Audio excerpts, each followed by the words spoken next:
But even as his statements obscure the way NATO operates, the underlying matter remains one that his predecessors also confronted. And NATO's leaders have already assigned credit to Trump for across-the-board increases in defense spending, even as the number of members reaching the established goal remains small. Here is what you need to know about Trump's combative approach to the NATO alliance.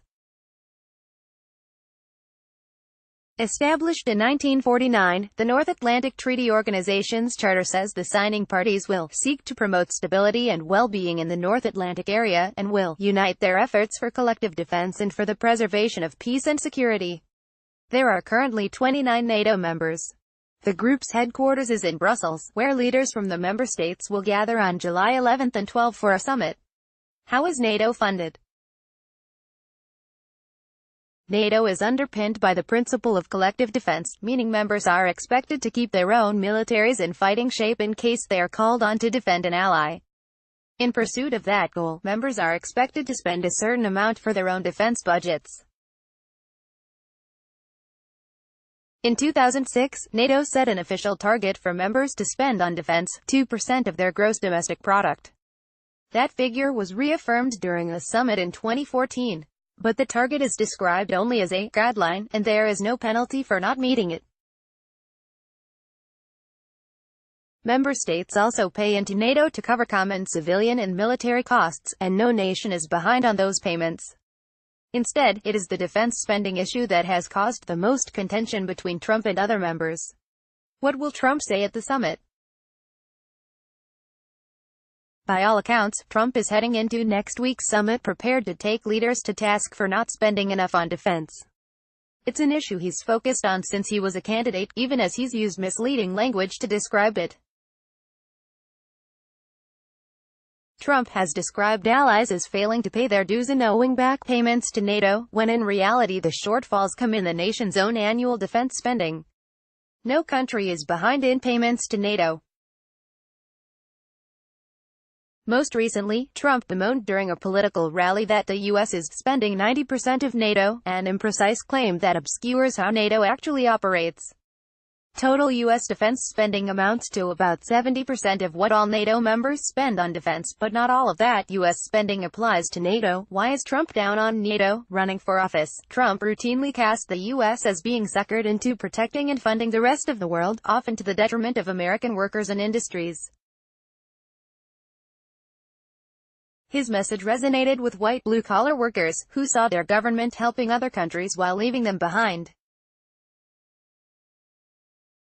People close to Trump say he views NATO as just one example of the U.S. protecting the world while getting little in return. He underscored that view during a political rally last month. Now it's all wonderful and we like to help out. But it helps them, they're in Europe. It helps them a lot more than it helps us. We're very far away. In reality, NATO's collective defense principle has been invoked only once, after the September 11, 2001, terrorist attacks on the United States.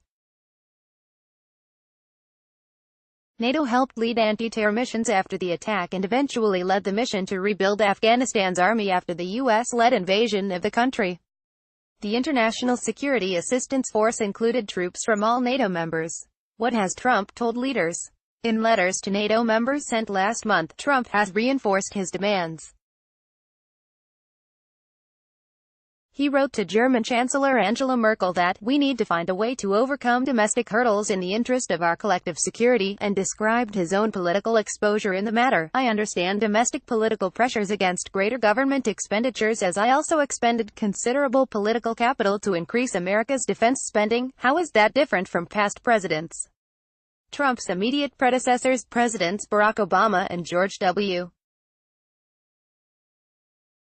pressed NATO allies to spend more on their militaries, but their approach was not as combative as Trump's. "We've got to be willing to pay for the assets, the personnel, the training that's required to make sure that we have a credible NATO force and an effective deterrent force," Obama said at a 2014 news conference in Brussels shortly after Russia annexed Crimea. "So one of the things that I think, medium and long term, we'll have to examine is whether everybody is chipping in." Unlike his predecessors, Trump raises the defense spending issue in nearly every conversation about NATO. And in his remarks and letters to world leaders, Trump has suggested that U.S. commitment to NATO could be at stake if spending doesn't increase. Writing to Merkel, Trump warned that it would become increasingly difficult to justify to American citizens why some countries do not share NATO's collective security burden while American soldiers continue to sacrifice their lives overseas or come home gravely wounded. Is Trump's approach working? NATO leaders say it is. It is really having an impact because allies are now spending more on defense, Secretary General Jens Stoltenberg said in May while he was visiting Trump at the White House. All allies are increasing their defense budgets. In March, Stoltenberg said alliance members had increased defense spending for the third straight year. But still, only a fraction of the alliance meets the 2% of GDP guideline. NATO said in March that only 8 of the 29 member states would meet that threshold this year. Trump's critics argue his tactics aren't helpful. They worry that in Europe, where the president is deeply unpopular, haranguing leaders to increase defense spending may have the opposite effect.